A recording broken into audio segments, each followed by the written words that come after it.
पूरे ब्रह्मांड में अरबों गैलेक्सी हैं, खरबों प्लैनेट हैं, फिर भी आज तक किसी एलियन सिविलाइजेशन ने हमसे संपर्क क्यों नहीं किया? क्या सच में हम इस यूनिवर्स में अकेले हैं, या फिर हर सिविलाइजेशन जानबूझकर छिप रही है? साइंटिस्ट के मुताबिक इसका जवाब एक ऐसी थियोरी में छिपा है जिसे सुनकर दुनिया के कई बड़े वैज्ञानिक भी असहज हो जाते हैं। इसका नाम है द डार्क फॉरेस्ट थ्योरी। अगर ये थ्योरी सही है तो इंसानों ने शायद एक ऐसी गलती कर दी है जिसकी कीमत पूरी पृथ्वी को चुकानी पड़ सकती है।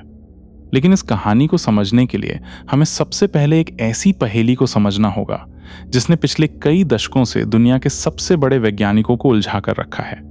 हमारी मिल्की वे गैलेक्सी में ही लगभग 100 से 400 अरब तारे मौजूद हैं।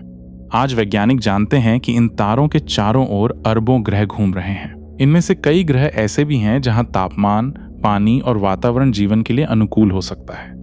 और अगर सिर्फ हमारी गैलेक्सी की बात करें तो ये संख्या ही इंसानी कल्पना से बाहर है। लेकिन असली हैरानी तब होती है जब हमें पता चलता है कि हमारी मिल्की वे अकेली गैलेक्सी नहीं है।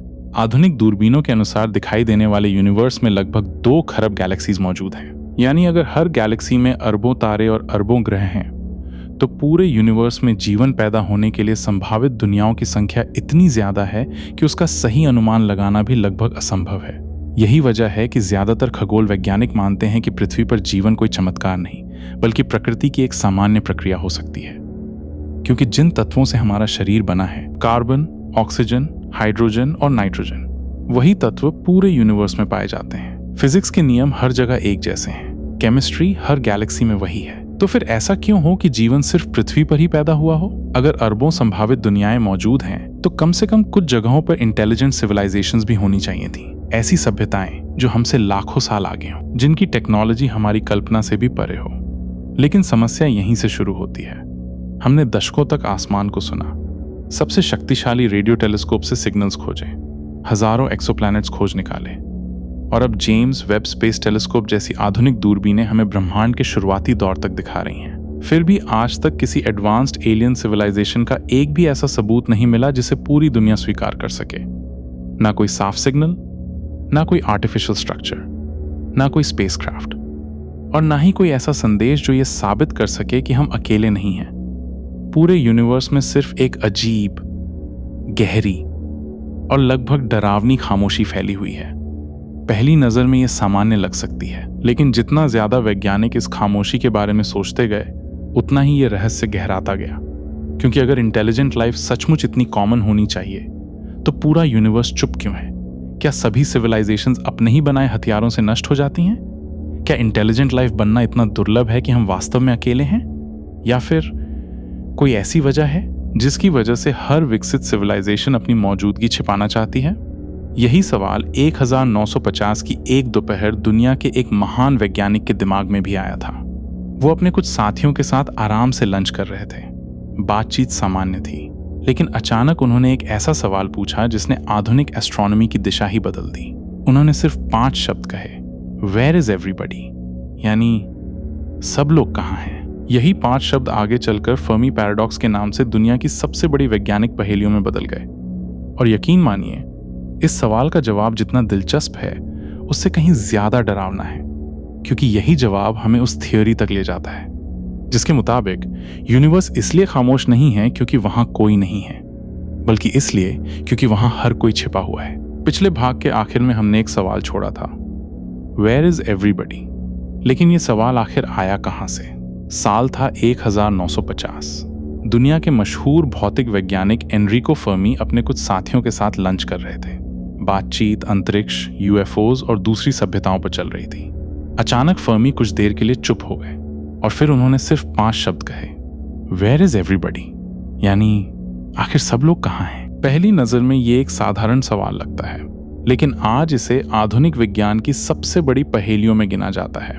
क्योंकि उस समय तक वैज्ञानिक समझ चुके थे कि ब्रह्मांड इतना विशाल है कि सिर्फ हमारी मिल्की वे गैलेक्सी में ही अरबों ऐसे तारे मौजूद हैं जिनके चारों ओर पृथ्वी जैसे ग्रह हो सकते हैं। अगर उनमें से सिर्फ 1% ग्रहों पर भी जीवन पैदा हुआ हो और उनमें से सिर्फ 1% पर भी इंटेलिजेंट सिविलाइजेशन विकसित हुई हो, तो आज हमारी गैलेक्सी में ही हजारों या लाखों एडवांस सिविलाइजेशंस मौजूद होनी चाहिए थी। कुछ तो ऐसी भी हो सकती थी जो इंसानों से लाखों साल आगे हों। जरा सोचिए, अगर कोई सिविलाइजेशन हमसे सिर्फ 10 लाख साल ज्यादा पुरानी हो तो उसकी टेक्नोलॉजी हमारे लिए किसी जादू से कम नहीं होगी। लेकिन फिर सवाल वही है, अगर ऐसी सभ्यताएं मौजूद हैं तो उन्होंने अब तक हमसे संपर्क क्यों नहीं किया? इसी सवाल को समझाने के लिए वैज्ञानिकों ने कई मैथमेटिकल मॉडल्स भी बनाए। इनमें सबसे प्रसिद्ध है ड्रेक इक्वेशन। ये इक्वेशन ये अनुमान लगाने की कोशिश करती है कि हमारी गैलेक्सी में कितनी इंटेलिजेंट सिविलाइजेशंस हो सकती हैं। हालांकि इसके कई वेरिएबल्स आज भी पूरी तरह ज्ञात नहीं हैं, लेकिन ज्यादातर अनुमान बताते हैं कि यूनिवर्स पूरी तरह खाली नहीं होना चाहिए, यानी कहीं ना कहीं कोई ना कोई सिविलाइजेशन जरूर होनी चाहिए। फिर भी हमें कुछ नहीं मिला। दशकों तक वैज्ञानिकों ने अंतरिक्ष से आने वाले रेडियो सिग्नल्स को सुना, लाखों तारों का अध्ययन किया, हजारों एक्सोप्लैनेट्स खोजे, लेकिन आज तक कोई ऐसा सिग्नल नहीं मिला जिसे पूरी दुनिया ये मान ले कि वो किसी एलियन इंटेलिजेंस ने भेजा है। जितनी खोज बढ़ती गई उतना ही रहस्य गहराता गया।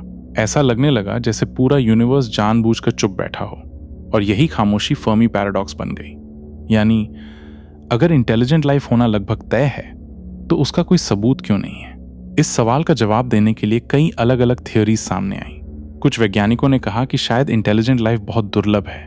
कुछ ने कहा कि शायद सभी सभ्यताएं खुद को नष्ट कर देती हैं। कुछ ने यह भी कहा कि शायद एलियंस हमें देख रहे हैं लेकिन जानबूझकर संपर्क नहीं कर रहे। लेकिन इन सभी में एक थियोरी ऐसी थी जिसने पूरे रहस्य को बिल्कुल अलग नजरिए से देखने पर मजबूर कर दिया।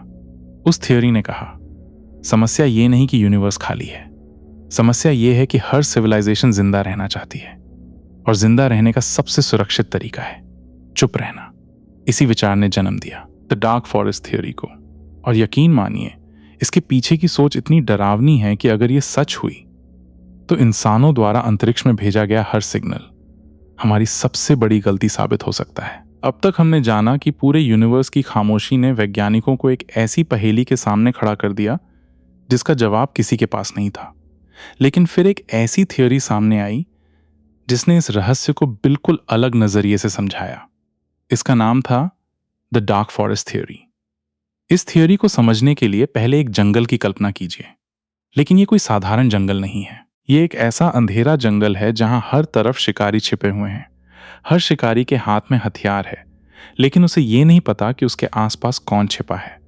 अगर कोई आवाज करता है, अगर कोई अपनी मौजूदगी का इशारा देता है, तो बाकी शिकारी उसे तुरंत पहचान लेंगे। अब उस शिकारी के पास सिर्फ 2 विकल्प बचते हैं, या तो वो इंतजार करे और जोखिम उठाए, या फिर पहले हमला कर दे, क्योंकि उसे नहीं पता कि सामने वाला दोस्त है, दुश्मन है, या उससे लाखों गुना ज्यादा शक्तिशाली है। यही सिद्धांत इस थ्योरी के अनुसार पूरे यूनिवर्स पर लागू होता है। हर इंटेलिजेंट सिविलाइजेशन सिर्फ एक ही चीज चाहती है, सर्वाइवल। और सर्वाइवल के लिए सबसे जरूरी है अपनी लोकेशन किसी को पता न चलने देना, क्योंकि अगर किसी दूसरी सिविलाइजेशन को तुम्हारे अस्तित्व का पता चल गया तो वो कभी ये जोखिम नहीं उठाएगी कि तुम भविष्य में उससे ज्यादा ताकतवर बन जाओ। इसलिए सबसे सुरक्षित फैसला यही होगा कि तुम्हें उसी समय खत्म कर दिया जाए। सुनने में ये किसी साइंस फिक्शन मूवी जैसा लगता है, लेकिन यही सोच इस थ्योरी की नींव है। अब जरा इंसानों के बारे में सोचिए। पिछले कई दशकों से हम लगातार अंतरिक्ष में रेडियो सिग्नल्स भेज रहे हैं। हमने अपनी भाषाएं भेजी, अपनी तस्वीरें भेजी, यहां तक कि पृथ्वी का लोकेशन भी भेज दिया। हमें लगा कि अगर कहीं कोई एडवांस सिविलाइजेशन होगी तो शायद वो हमारा जवाब देगी। लेकिन अगर डार्क फॉरेस्ट थ्योरी सही है तो हमने शायद वही काम किया है जो इस पूरे जंगल में सबसे खतरनाक माना जाता है। हमने अंधेरे जंगल में खड़े होकर जोर से चिल्ला दिया, हम यहां हैं। और अगर कहीं कोई हमसे लाखों साल आगे की सिविलाइजेशन मौजूद है तो उसके लिए हमारी टेक्नोलॉजी किसी चींटी से ज्यादा नहीं होगी।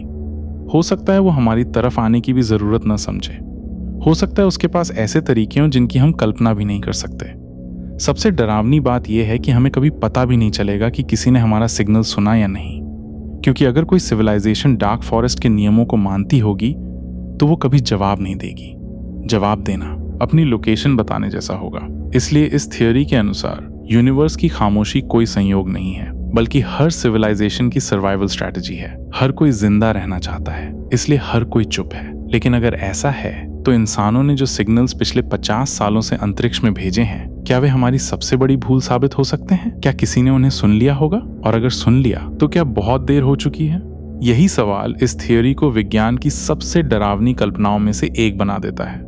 लेकिन कहानी यहीं खत्म नहीं होती। क्योंकि अब सवाल ये नहीं है कि डार्क फॉरेस्ट थ्योरी क्या कहती है, बल्कि सवाल ये है कि क्या इंसानों ने सच में अपनी मौजूदगी पूरे यूनिवर्स को बता दी है, और अगर हाँ, तो हमने आखिर भेजा क्या था। अगर डार्क फॉरेस्ट थ्योरी सही है तो सबसे बड़ा सवाल यही बनता है, क्या इंसानों ने पहले ही अपनी मौजूदगी पूरे यूनिवर्स को बता दी है? इसका जवाब है हाँ, और शायद जितना आप सोच रहे हैं उससे कहीं ज्यादा बार। साल 1974 में वैज्ञानिकों ने पोर्टो रिको की अरेसीबो ऑब्जर्वेटरी से अंतरिक्ष की ओर एक बेहद शक्तिशाली रेडियो सिग्नल भेजा। इसे अरेसीबो मैसेज कहा जाता है। इस संदेश में इंसानों ने अपनी गिनती की प्रणाली, डीएनए की संरचना, हमारे शरीर का आकार, सोलर सिस्टम की जानकारी और यहां तक कि पृथ्वी की स्थिति से जुड़ी जानकारी भी शामिल की थी। उस समय इसका मकसद सिर्फ एक था, अगर कहीं कोई इंटेलिजेंट सिविलाइजेशन मौजूद हो तो शायद वो इस संदेश को समझ सके और एक दिन हमें जवाब दे। इसके कुछ साल बाद वॉयेजर 1 और वॉयेजर 2 को अंतरिक्ष में भेजा गया। इन दोनों स्पेसक्राफ्ट के साथ एक गोल्डन रिकॉर्ड भी रखा गया, जिसमें पृथ्वी की तस्वीरें, अलग अलग भाषाओं में ग्रीटिंग्स, बच्चों की हंसी, समुद्र की आवाज, संगीत और इंसानी सभ्यता की कई यादें रिकॉर्ड की गई थीं। वैज्ञानिकों को उम्मीद थी कि अगर करोड़ों साल बाद भी कोई एडवांस्ड सिविलाइजेशन इन्हें खोज लेफ्टिनेंट, तो उसे पता चल जाएगा कि कभी इस छोटे से नीले ग्रह पर इंसान नाम की एक सिविलाइजेशन रहती थी। लेकिन डार्क फॉरेस्ट थ्योरी के नजरिए से देखें तो ये उम्मीद शायद हमारी सबसे बड़ी भूल भी हो सकती है, क्योंकि इस थ्योरी के अनुसार किसी अज्ञात सिविलाइजेशन को अपनी लोकेशन बताना अंधेरे जंगल में जोर से अपना नाम पुकारने जैसा है। और सच तो यह है कि हमें सिर्फ अरेसीबो मैसेज या वॉयेजर की वजह से ही नहीं खोजा जा सकता। पिछले 100 सालों से पृथ्वी लगातार रेडियो और टेलीविजन सिग्नल्स अंतरिक्ष में भेज रही है। हमारे radar systems, military communications, satellite transmissions, ये सभी सिग्नल्स प्रकाश की गति से लगातार बाहर की ओर फैल रहे हैं। यानी लगभग 100 लाइट ईयर्स के दायरे में मौजूद कोई भी पर्याप्त एडवांस सिविलाइजेशन, अगर उसके पास हमारी कल्पना से कहीं बेहतर टेक्नोलॉजी हो, तो वो ये जान सकती है कि इस दिशा में एक तकनीकी सभ्यता मौजूद है। हालांकि वैज्ञानिकों का मानना है कि इतनी दूर से इन सिग्नल्स को पहचानना बेहद कठिन होगा, लेकिन असंभव नहीं। और यही बात इस थ्योरी को और भी डरावना बना देती है, क्योंकि हमें ये नहीं पता कि यूनिवर्स में हमारे जैसी कोई सिविलाइजेशन है भी या नहीं, और अगर है तो उसका इरादा क्या होगा। क्या वो दोस्त होगी या दुश्मन? क्या वो हमसे संपर्क करेगी या हमें नजरअंदाज कर देगी? या फिर डार्क फॉरेस्ट थ्योरी के अनुसार वो कभी कोई जवाब ही नहीं देगी। लेकिन इस कहानी का सबसे महत्वपूर्ण हिस्सा अभी बाकी है, क्योंकि डार्क फॉरेस्ट थ्योरी जितनी डरावनी है उतनी ही विवादित भी है। कई वैज्ञानिक इसे एक शानदार विचार मानते हैं, जबकि कई इसे सिर्फ एक संभावना। तो क्या हमें सच में डरना चाहिए, या फिर ये सिर्फ इंसानी कल्पना का एक बेहद आकर्षक विचार है? तो क्या हमें सच में डरना चाहिए? क्या डार्क फॉरेस्ट थ्योरी एक दिन सच साबित हो सकती है? इसका सीधा जवाब है अभी तक किसी को नहीं पता, क्योंकि डार्क फॉरेस्ट थ्योरी सुनने में जितनी वास्तविक लगती है उतनी ही ये एक हाइपोथेसिस भी है। आज तक किसी वैज्ञानिक के पास ऐसा कोई प्रत्यक्ष प्रमाण नहीं है जो साबित कर सके कि यूनिवर्स की हर सिविलाइजेशन इसी नियम का पालन करती है। लेकिन समस्या ये है कि आज तक किसी के पास इसे पूरी तरह गलत साबित करने का भी कोई सबूत नहीं है। यही वजह है कि ये थ्योरी आज भी वैज्ञानिकों और अंतरिक्ष शोधकर्ताओं के बीच चर्चा का विषय बनी हुई है। कुछ वैज्ञानिक मानते हैं कि शायद इंटेलिजेंट सिविलाइजेशंस बहुत कम बनती हैं। कुछ का मानना है कि लगभग हर सिविलाइजेशन इतनी एडवांस्ड होने से पहले ही खुद को नष्ट कर देती है। इसी विचार को द ग्रेट फिल्टर कहा जाता है, यानी शायद किसी भी सभ्यता के रास्ते में एक ऐसी बाधा आती है जिसे पार करना लगभग असंभव होता है। और अगर ऐसा है तो सवाल यह है कि क्या इंसान अभी उस ग्रेट फिल्टर से पहले हैं या उसे पार कर चुके हैं? वहीं कुछ वैज्ञानिक जू हाइपोथेसिस का समर्थन करते हैं। उनके अनुसार हो सकता है कि एडवांस सिविलाइजेशंस पहले से ही हमारे अस्तित्व के बारे में जानती हों, लेकिन वे जानबूझकर हमसे संपर्क नहीं कर रही। ठीक वैसे ही जैसे इंसान जंगल में रहने वाले जानवरों को दूर से देखते हैं, लेकिन हर समय उनके जीवन में हस्तक्षेप नहीं करते। अगर यह हाइपोथेसिस सही हुई तो शायद इस समय भी कोई हमें देख रहा हो, हमारी हर तकनीकी प्रगति, हर स्पेस मिशन, हर रेडियो सिग्नल, लेकिन उसने अब तक चुप रहना ही चुना है। और फिर भी इन सभी विचारों में डार्क फॉरेस्ट थ्योरी सबसे ज्यादा डरावनी इसलिए लगती है क्योंकि ये हमारी सबसे बड़ी उम्मीद को हमारे सबसे बड़े खतरे में बदल देती है। जिस दिन इंसानों ने अंतरिक्ष में पहला संदेश भेजा था, हमने सोचा था कि शायद किसी दिन हमें भी जवाब मिलेगा। लेकिन अगर डार्क फॉरेस्ट थ्योरी सही है तो शायद जवाब कभी नहीं आएगा, और अगर आया तो हो सकता है वो हमारी उम्मीदों जैसा बिल्कुल भी ना हो। लेकिन यहाँ एक बात याद रखना बेहद जरूरी है। आज तक हमें किसी एलियन सिविलाइजेशन का कोई प्रमाण नहीं मिला है। ना डार्क फॉरेस्ट थ्योरी साबित हुई है, ना ग्रेट फिल्टर, और ना ही जू हाइपोथेसिस। ये सभी वैज्ञानिक विचार हैं जो फर्मी पैराडॉक्स जैसी बड़ी पहेली को समझाने की कोशिश करते हैं। शायद आने वाले वर्षों में जेम्स वेब स्पेस टेलीस्कोप या भविष्य के दूसरे मिशन हमें कोई ऐसा सबूत दें जो इस रहस्य से पर्दा उठा सके, या शायद यूनिवर्स हमेशा की तरह खामोश ही रहे। लेकिन जब भी अगली बार आप रात के आसमान में अनगिनत तारों को देखें, तो बस एक सवाल खुद से जरूर पूछिए, क्या हम सच में इस पूरे यूनिवर्स में अकेले हैं, या फिर हर कोई वहीं है, बस कोई भी सबसे पहले बोलने की हिम्मत नहीं कर रहा? अगर आपको क्या लगता है कि इंसानों को भविष्य में किसी एलियन सिग्नल का जवाब देना चाहिए, या हमें भी हमेशा के लिए चुप रहना चाहिए, अपनी राय कमेंट में जरूर लिखिए, क्योंकि हो सकता है इस सवाल का जवाब एक दिन पूरी इंसानी सभ्यता का भविष्य तय करे।